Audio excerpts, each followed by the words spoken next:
Hi, my name is Dr. Jay Shahangyan. I'm a board-certified pediatric dentist over at Scripps Pediatric Dentistry, and today we're going to talk about electric brushes. Now, I want to first say brushing is all about technique, really. Now, I do personally like and prefer electric brushes, and I will introduce to you guys what I sense is the difference between the different products that are out there. So you guys have probably seen the two most common and well-sold products, one being a Sonicare, the other one being Oral-B's product. Between the two of them, they're both really wonderful products. There tends to be many variation within each of these products, but they both have a kid's version. I believe Oral-B's has actually a picture of Olaf on it, and Sonicare, you're looking at the kid's product. In general, I have found that the most important thing for me is actually the shape of the toothbrush head rather than what base it sits on. So my recommendation is find the smallest head, and it usually is the Oral-B or the Philips Oral-B round head, which is a contrast to the more classic larger head that Sonicare's main head usually is shaped as. I do find that the smaller head allows me to maneuver around those tiny little mouths more effectively. Now, we also have a different sensation and pattern of movement between the different brushes that I have on display here.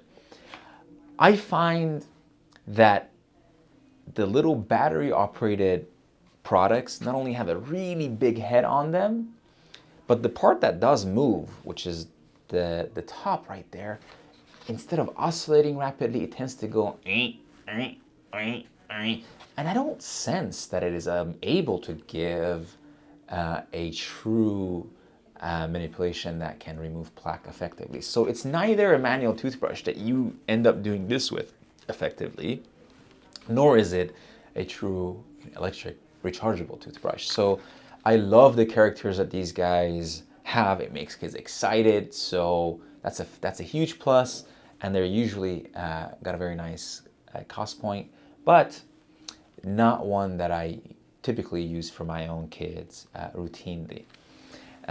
And between the Sonicare and the Oral-B, man, there's so much variety. Some of them will do really cool things, including trying to interact with the kids through apps, and they are Bluetooth enabled. I have had issues with pretty much all of those. They have not been very smooth. They lose connectivity. So in my hands and by my experience, I haven't found the extra money really worthwhile for the connectivity features. But between the sensation and the movement of the bristles, Sonicare is fantastic, but a lot of kids can't actually tolerate it. It oscillates so rapidly, it tickles their nose, and they don't do as well with it. So if it wasn't $80, I would say absolutely it could be tried, and worst case scenario, the kid doesn't like it, then you can get the other one. But I found most kids will do well with the Oral-B oscillation. It moves in a way that doesn't tickle their nose as much, even though it can. And many of them, including this particular Sonicare one, do have different modes, be it a little bit stronger or a little bit less strong. But I do tend to, as an intro kids electric toothbrush, find the best success with the Oral-B Braun electric toothbrush. I hope that is a little bit of useful information for you as you're selecting your next toothbrush. If you have any other questions, please feel free to leave a comment or send the question my way, and happy to do more videos for you guys. Till next time.